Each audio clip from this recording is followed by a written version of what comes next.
அண்மை செய்தியை பார்க்கிறோம். நாடு முழுவதும் எம்பிபிஎஸ், பிடிஎஸ் உள்ளிட்ட இளநிலை மருத்துவ படிப்புகளுக்கான நீட் மறுதேர்வு இன்று நடைபெற்றிருக்கிறது. அது தற்போது நிறைவு பெற்றிருக்கிறது. முக்கிய செய்தியை பார்க்கிறோம். பலத்த பாதுகாப்புடன் நடைபெற்றிருக்கிறது நீட் மறுதேர்வு. இது தொடர்பான விவரங்களோடு இணைப்பில் இருக்கிறார் செய்தியாளர் பாண்டியராஜன். பாண்டியராஜன், வணக்கம்.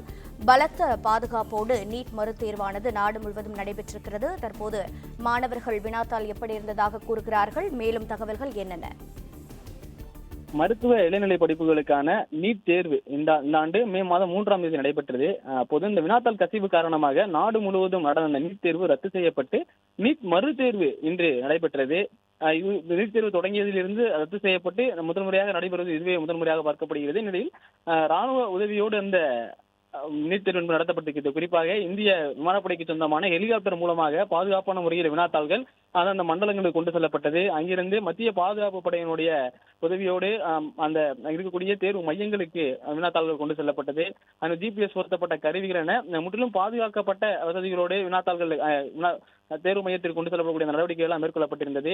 மேலும் ஒவ்வொரு தேர்வு மையத்திலும் 14 போலீசார், தமிழகத்தை பொறுத்த வரைக்கும் கிட்டத்தட்ட 3000க்கும் மேற்பட்ட போலீசார் இன்று பாதுகாப்பு பணியில் ஈடுபட்டிருந்ததாக ஒரு தகவல் சொல்லப்பட்டிருந்தது. தேர்வர்களுக்கு கூடுதலாக 15 நிமிடங்கள் கூடுதல் கால அவகாசம் வழங்கப்பட்டது. மதியம் 2 மணிக்கு தொடங்கிய இந்த தேர்வு 5:15க்கு முடிந்து 5:30 மணிக்கு தேர்வரையை விட்டு வெளியே வந்திருக்கிறார்கள். குறிப்பாக இந்தியாவில் இருக்கக்கூடிய மருத்துவ பணியிடங்கள் காலியாக இருக்கக்கூடிய அந்த கல்லூரி சீட்டுகளில் மாணவர் சேர்வதற்காக இந்த நீட் தேர்வு நடத்தப்படுகிறது. எம்பிபிஎஸ், பிடிஎஸ் போன்ற பாடங்களில் மாணவர் சேர்வதற்கான வாய்ப்பாகவும் இது இருக்கிறது.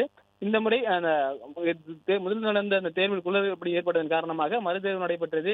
இந்த வினாத்தாள்கள் எப்படி பாதுகாப்பாக கொண்டு சென்றார்களோ அதே போலவே விடைத்தாள்களையும் கொண்டு செல்வதற்கான பாதுகாப்பு ஏற்பாடு செய்யப்பட்டிருக்கிறது. ஜிபிஎஸ் பொருத்தப்பட்ட வாகனங்கள், மத்திய பாதுகாப்பு படையினுடைய காவலர்கள் மற்றும் தமிழக போலீசார்கள் உள்ளிட்டோரெல்லாம் அந்த பாதுகாப்பு பணியில் ஈடுபடுவார்கள்.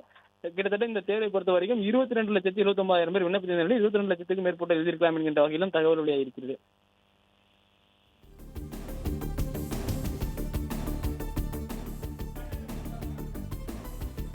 பிளே ஸ்டோர் மற்றும் ஆப் ஸ்டோரில் இருந்து பாலிமர் செயலியை QR கோடு மூலம் பதிவிறக்கம் செய்யுங்கள்.